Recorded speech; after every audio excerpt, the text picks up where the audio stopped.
Hey, it's Alan, and I just wanted to let you know that you can now listen to the ongoing history of new music early and ad-free on Amazon Music, included with Prime. It is a well-established fact that music comes in many different types of cycles. A sound and style will be big for a while, reach a peak with the public, and then slowly fade out. But once established, it's highly unusual for a sound to completely disappear, never to be heard from again. The only genre I can really think of at this point is, maybe alt-rock style rockabilly. It was really big in the very early 80s with bands like the Stray Cats, but then it just kind of went away. And there's never really been a rockabilly revival, at least in the alt-rock sense, and with the style and scope of what we heard way back then when it was huge for about 18 months. It still exists in certain corners, but it's never really had a full-blown revival. Instead, what we've seen, rockabilly aside, after enjoying a time at the forefront of music, many of the cycle-prone rock sounds recede into the shadows, never really go away, lying in wait until someone comes along, often a generation or two later, to rediscover and reactivate it. And when that happens, it's usually given a sonic update. And if the timing is right, the sound enjoys a new period of time in the sun before the cycle repeats itself yet again. The longer you live and the more music you become familiar with, the more you begin to see these cycles play themselves out, sometimes over and over again. And we see it every decade. The 2010s were no different. We saw a series of revivals and rediscoveries and comebacks, all based on the musical DNA of what had come before. Let's examine that. This is the history of the 2010s, Part 4. This is the Ongoing History of New Music podcast with Alan Cross. Hello again, I'm Alan Cross, and for this fourth installment of our look back on the alt-rock of the 2010s, we're going to look at some of the sounds that rebounded, got recycled, were rediscovered, and otherwise reborn throughout the decade, driven by generations of musicians who mined the past for inspiration and influence. First, though, I want to talk about comebacks. After a brief hiatus early in the decade, the monsters of rock from the previous decades came roaring back. We saw albums from Pearl Jam and Soundgarden, Radiohead, Green Day, Alice in Chains, AC/DC, Metallica, Nine Inch Nails, and David Bowie. Going deeper, Blink-182, Green Day, Coldplay, Jack White, Red Hot Chili Peppers, Slipknot, Queens of the Stone Age, Pearl Jam, Foo Fighters, U2, Linkin Park, Fall Out Boy, Evanescence, Queens of the Stone Age, and Bowie all had #1 records over the course of the decade. And while hip-hop was the dominant cultural force in many territories around the world, we discussed that on an earlier episode, rock was still doing well in terms of overall consumption. That meant records sold, songs streamed, and videos watched. But if we add in concert tickets sold, rock remained the most consumed genre in many countries around the planet, including Canada, the US, and the UK. Now, of all the acts I just mentioned, there was no bigger and no more anticipated comeback than what we saw with Tool, who ended a gap between albums that lasted 13 years, 5 months, and 3 days. To put it another way, when Tool released the 10,000 Days album back in 2006, the iPhone hadn't been released yet. Google had yet to buy YouTube, and MySpace was still very much a thing. Why the delay? Well, there were legal issues, distractions with other projects, and mostly a lot of second-guessing within the band. Eventually, though, we did get the Fear Inoculum album on August 20th, 2019. 7 songs running over 79 minutes, and it was all very good. And yes, it was a #1 album. Here's a sample of the 10-minute-plus title track.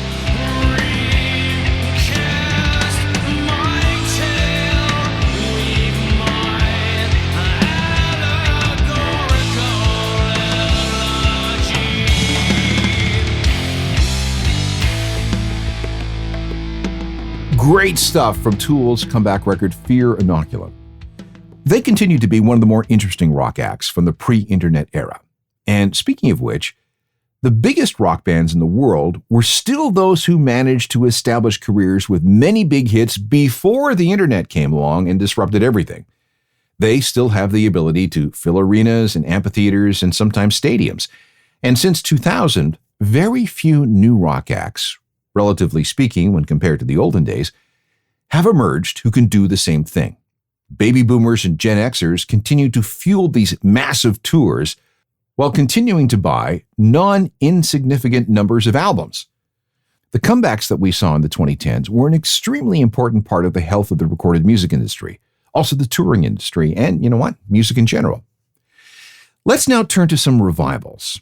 The trippy sounds of psychedelic or psych rock was born in the 1960s and was quite the thing until sometime in the 70s when it fell out of favor. Psych never really went away. Elements could be heard in parts of the Paisley Underground and the Manchester scene of the early 80s, as well as the rave rock of the 1990s and whatever the Flaming Lips were doing. But it was certainly a niche genre for a very long time. Yet in the 2010s, psych saw a resurgence. We saw artists like Ariel Pink, King Gizzard and the Lizard Wizard, Temples, the Black Angels, Unknown Mortal Orchestra, Animal Collective, War on Drugs, and Mac DeMarco. One of the most successful of this new group of psych artists was Tame Impala, the project of Australia's Kevin Parker. After getting started with a few releases in the aughts, Kevin and Tame Impala broke through with an album completely recorded in his home studio. It was called Lonerism, and this single helped the record get nominated for Best Alternative Album at the 2012 Grammy Awards.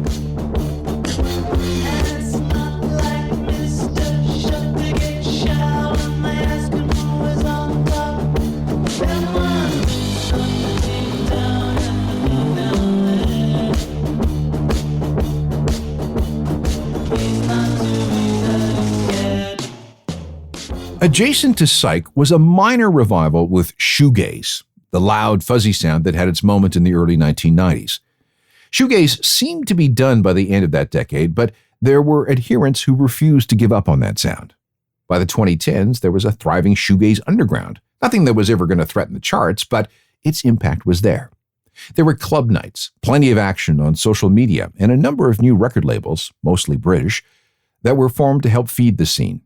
Some techniques were absorbed by other genres like black metal, creating a sound known as black gaze.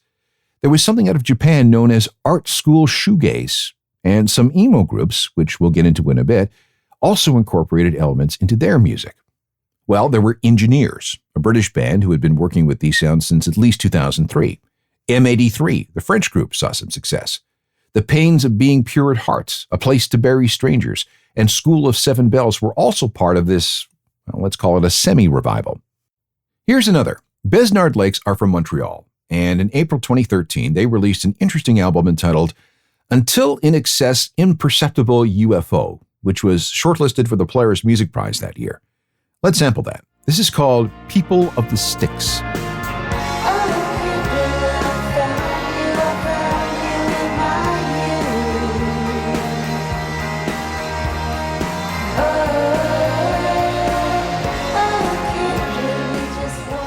From shoegaze, it's only really kind of a short jump to emo. It had its moments early in the century with bands like Dashboard Confessional and Saves the Day, Thursday, Story of the Year, Taking Back Sunday, and My Chemical Romance. But by the early 2010s, emo had begun to wane as fans grew up and moved on, and bands broke up. Alexis on Fire went away. My Chemical Romance disappeared. Fall Out Boy moved away from their original emo sound, as did Paramore and Panic at the Disco. So for a while, it looked like emo was done. Turns out that this was only a pause. By the middle of the 2010s, there were signs of a strong emo revival. Alexis on Fire returned. By the end of the decade, My Chemical Romance was back. There was a new generation of groups exploring the genre. And was there more of a 90s bent to this revival? Well, maybe, but it was certainly still emo. This is from one of the newer emo bands. It's a group from Connecticut called The World is a Beautiful Place and I Am No Longer Afraid to Die. And this is from a 2015 album entitled Harmlessness. It's called Mental Health.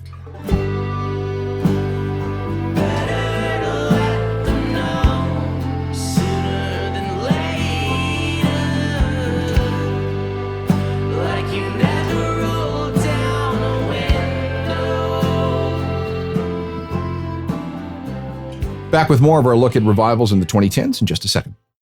This is part 4 of a 5-part series looking back on what happened with rock and alt-rock in the 2010s. And the focus this time is largely on revivals, sounds and scenes that returned to our attention over the course of this decade.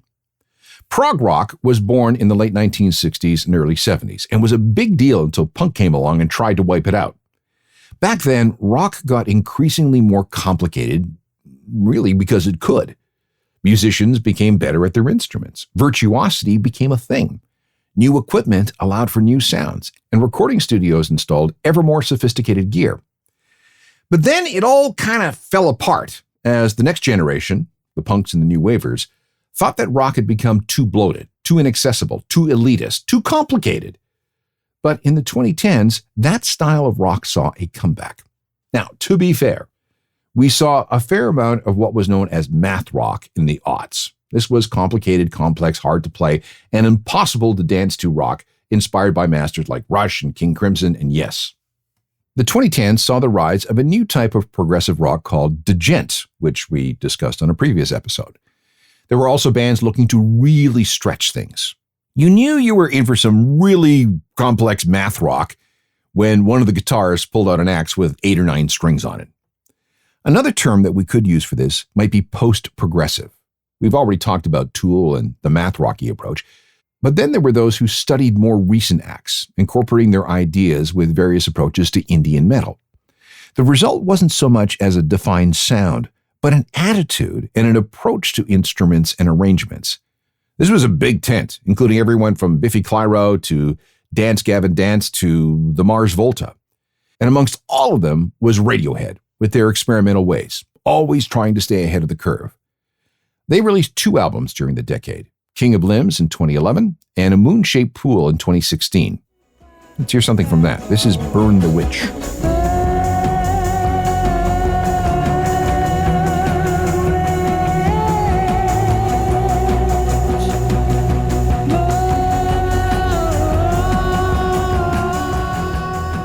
Another genre that saw something of a return in the 2010s was the various forms of metal and metal-adjacent music.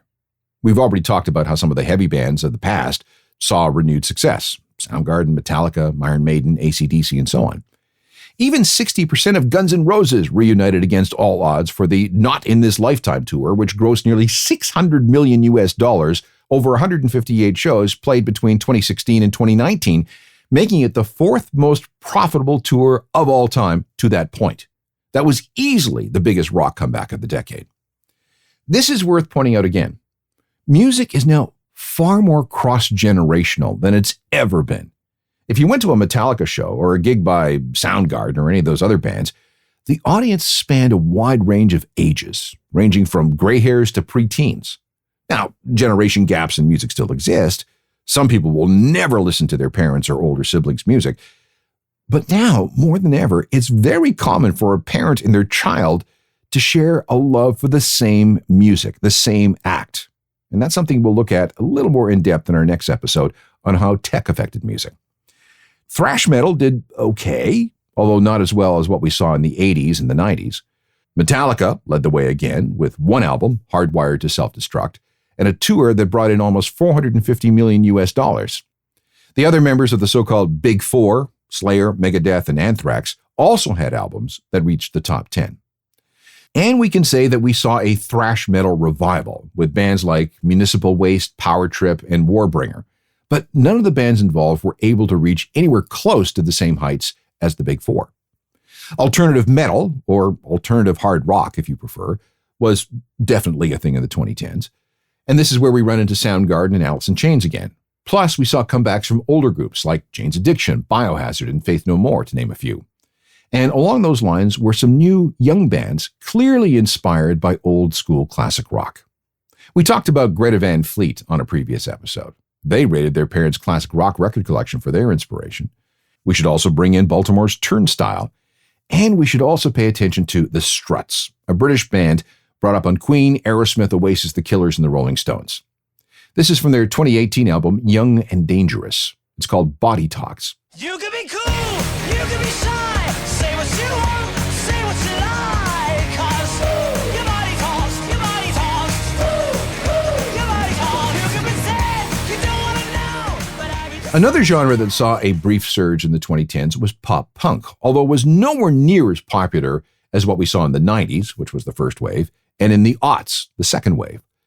Yet it never really went away.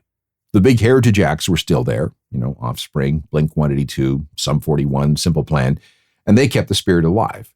And if you were inclined to look, you would have also found some interesting culty bands who plumbed pop-punk styles and occasionally took things a little harder and then also maybe added a little garage rock to the mix. Some examples included Waves, Bass Drum of Death, Ty Segall, and Toronto's Pup.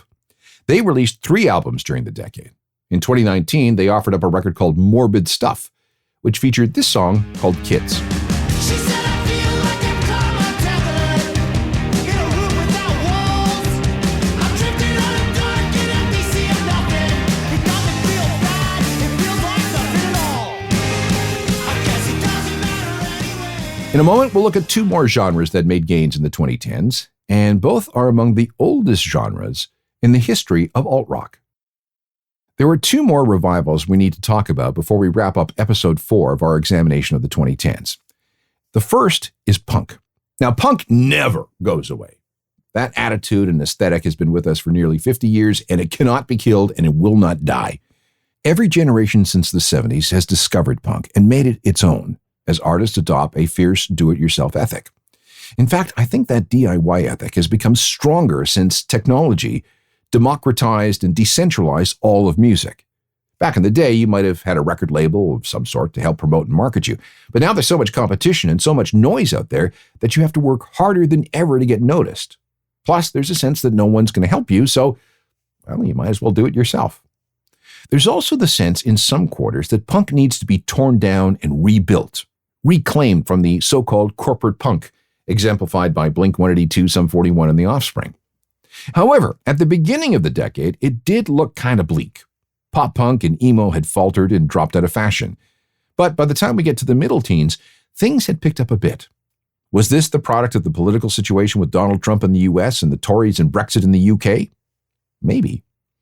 If there's a way to categorize that mid-decade revival in punk, it would perhaps be garage punk and post-punk. This isn't pure 70s-style punk, or 80s hardcore, or even 90s punk revival. But there was no way this music could exist if it had not been for those previous eras. There was a wide variety of approaches, from Laura Jane Grace and Against Me to the Riot Girl sensibilities of the reformed Slater-Kinney, to the grinding sound of Japandroids, to the intensity of Effed Up and the stoner feel of Parquet Courts and the working-class rage of Idols and Sleaford Mods. Punk has long since eclipsed being just a sound. This is an attitude, this is an outlook, this is an aesthetic, it is a way of life. And if I had to pick out a favorite punk or punkish record from the decade, it might be Doggerel from Dublin's Fontaines DC. Purists may disagree, but I sure hear plenty of punk in their presentation. If you're a rock star, porn star, superstar, doesn't matter what you are, get yourself a good car, get out of here. Yeah. But the boys in the better land, you're always talking about the boys in the better land. There's one final revival from the 2010s I got to talk about, and that is ska.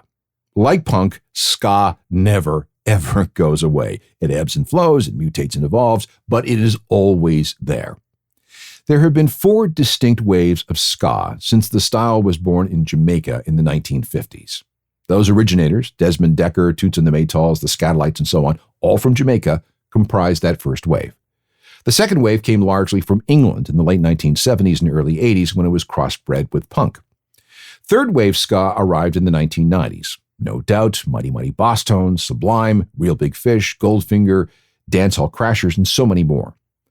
The fourth wave arrived late in the 2010s and bled over into the new decade. It didn't explode like we've seen in the past. At least not yet, but it is definitely happening. Examples of fourth wave ska include bands like Captain Ska, a group that had a top 5 single in the UK in 2017. In North America, ska has bubbled underground in places like Los Angeles and Mexico City. If you're into the scene, you might know about the Steady 45s, Los Agritones, and of course, the Interrupters. They became the first female-fronted ska band to have a major hit since, No Doubt.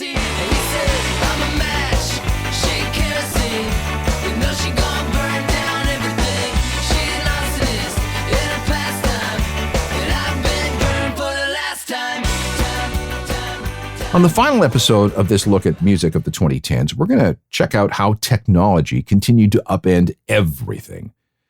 Tech and music have become so intertwined that we often don't realize how one affects the other and what profound changes this relationship has created for fans. We'll talk about things like music videos, social media, streaming, vinyl, even dating apps. All shall be explored on part 5 of our history of the 2010s. Meanwhile, you should get caught up on parts 1 through 3. All of them are available as podcasts wherever you get yours. Plus, there are hundreds and hundreds of other ongoing history shows to download. Grab them all. If you need to talk, there's my website, ajournalofmusicalthings.com, which is updated every day. It comes complete with a free 7-days-a-week newsletter. There's also Facebook, Twitter, Instagram, Threads, and direct contact can be made through alan@alancross.ca. Technical production is by Rob Johnston. We'll talk to you next time. I'm Alan Cross.